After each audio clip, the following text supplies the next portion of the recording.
ब्रह्मा जी के द्वारा सृष्टि की रचना कैसी चल रही है?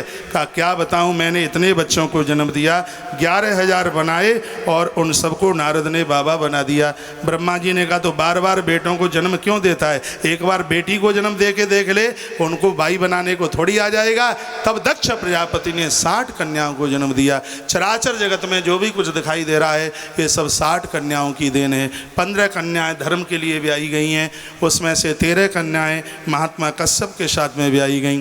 और महात्मा कश्यप की 2 पत्नियां विशेष हैं, एक का नाम है दिति और एक का नाम है अदिति। हे परीक्षित, अदिति ने देवताओं को जन्म दिया और दिति ने निशाचरों को, राक्षसों को जन्म दिया।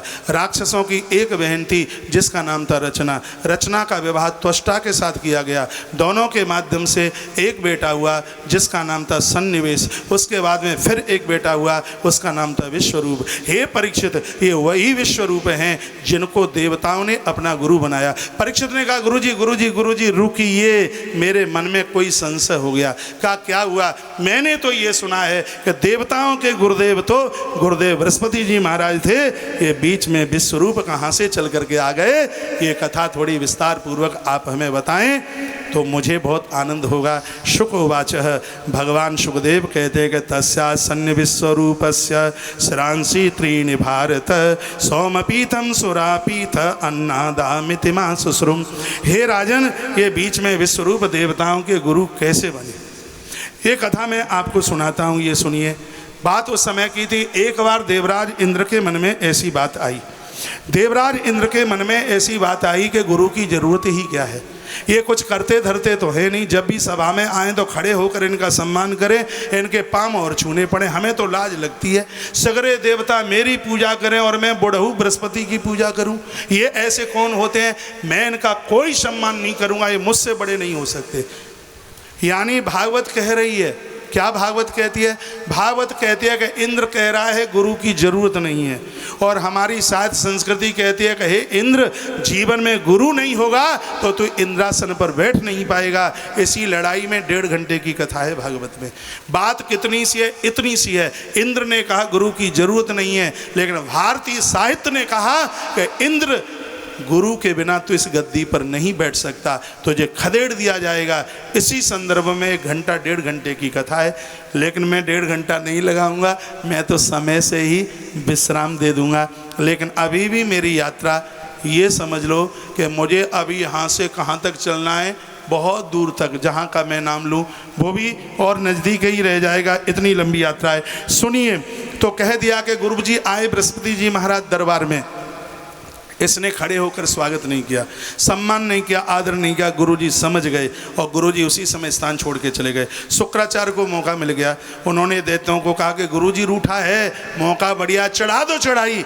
तो दैत्यों ने चढ़ाई से खूब ठुकाई पिटाई, खूब थपाई पड़ी देवताओं की पीठ में।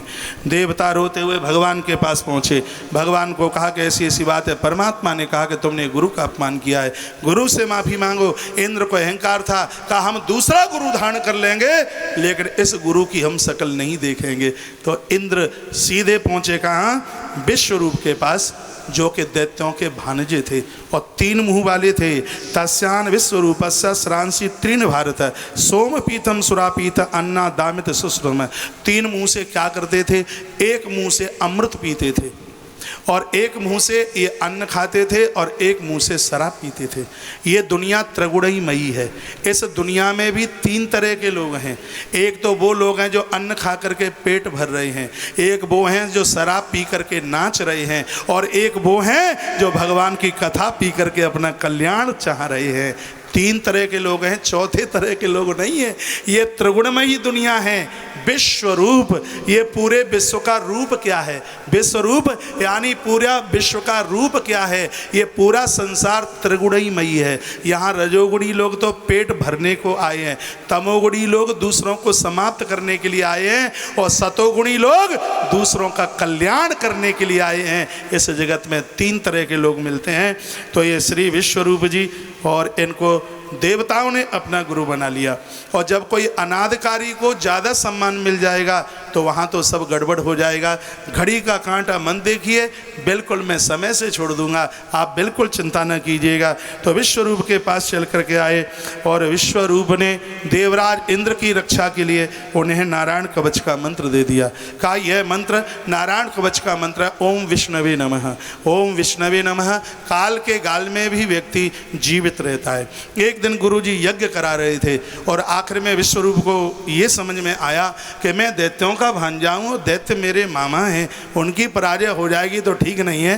तो धीरे से आहुति डलवा दी कि वृष परवाई स्वाहा। जैसे ही आहुति डाली इंद्र खड़े हो गए और अपनी गदा फेंक करके मारी, सो गुरुजी के कंठ पर लगी, सो गुरुजी के तीनों मस्तिष्क कट करके हवन कुंड में गिर गए। गुरुदेव खत्म। ब्राह्मण का बालक था, ब्रह्म हत्या पीछे लग ली। अब ब्रह्म हत्या जैसे ही पीछे लगी, अब सन्नपात में इंद्र परेशान।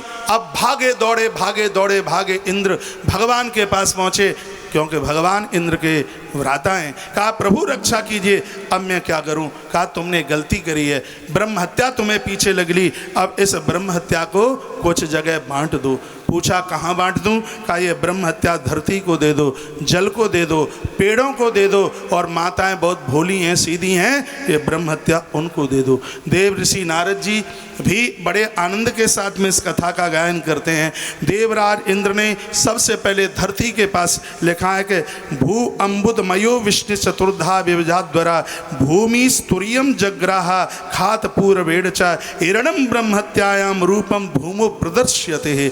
वर्णन किया गया है कि 4 जगह ब्रह्म हत्या दी गई। सबसे पहले धरती को ब्रह्म हत्या दी गई। धरती के ऊपर जो बिल्कुल एकदम श्वेत श्वेत सा दिखाई देता है, हमारे भाषा में उसको प्राचीन समय में हम कैडी पर पढ़ने को जाते थे। हाँ, तो रास्ते में वो जगह ऐसी मिलती थी जहाँ ज़मीन पर वो नोना टाइप का, उसको कुछ और भी कहते हैं, हाँ रेव। हाँ, इसमें कितनी सुंदर बात कही है। ऐसी धरती जो बंजर है, जहाँ बीज नहीं टकता, वो ब्रह्म हत्या का प्रतीक है। ऐसी जमीन पर कभी भी देवालयों का निर्माण नहीं होना चाहिए। ऐसी जगह पर कभी यज्ञ मंडप नहीं बनाना चाहिए। ये नहीं कि जमीन किसी काम की नहीं है, इस पर महादेव पधरा दो, इस पर भगवान की प्रतिष्ठा करा दो। श्रीमद् भागवत जी में सुखदेव स्वामी कहते हैं, हे राजन, वह स्थान बड़ा अपवित्र है, क्योंकि ये ब्रह्म हत्या का प्रतीक है। एक साधक को ऐसी जगह पर आसन लगा करके कभी भजन नहीं करना चाहिए जो धरती वंजर है, जिस धरती को ये ब्रह्म हत्या का रूप मिला है। धरती माँ रो पड़ी। धरती माता ने कहा मैंने तुम्हारी हे इंद्र ब्रह्म हत्या तो ले ली, लेकिन इसके बदले में आप मुझे कुछ दोगे क्या? इंद्र ने कहा कि मेरा वरदान है, लोग धरती तेरे ऊपर गड्ढा खोदेंगे, समय आने पर वो गड्ढे भरने नहीं पड़ेंगे, वो गड्ढे अपने आप ही भर जाएंगे। ये मेरा वरदान है तुम्हारे लिए। उसके तत्पश्चात अम्बुद जल को ब्रह्म हत्या दी गई। जल के ऊपर जो हरे रंग की काई होती है, साधक लोगों को, साधना करने वाले लोगों को भूल करके भी उसको स्पर्श नहीं करना चाहिए। यह ब्रह्म हत्या का प्रतीक है। ये हमारे धर्म पुण्यों को, सत्कर्मों को वो नष्ट करती है। जल को ये दे दिया गया। जल देवता ने कहा हे इंद्र, हमने तुम्हारी ब्रह्म हत्या तो ले ली, लेकिन अब इसके बदले में आप हमें कुछ दे पाएंगे?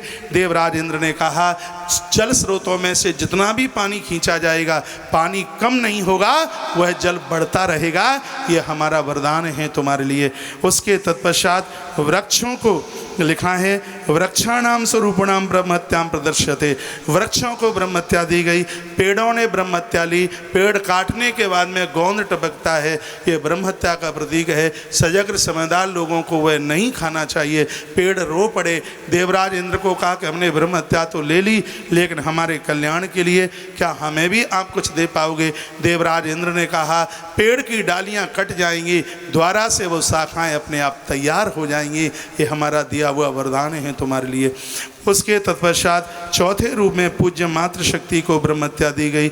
ऋतुकाल धर्म के रूप में नारी को यह ब्रह्म हत्या दी गई। और उस समय नारी ने कहा कि हमने ये ब्रह्म हत्या तो तुमसे ले ली, लेकिन इसके बदले में आप हमें भी कुछ दे पाओगे क्या? तो देवराज इंद्र ने कहा रजो रूपेण तास्व मासी मासी प्रदर्श्यते। हर महीने में होने वाला ऋतुकाल धर्म जिसमें नारी इतनी पवित्र पावन हो जाएगी, देवता भी 7वें दिन उसके हाथ का भोजन करने के लिए तैयार होंगे।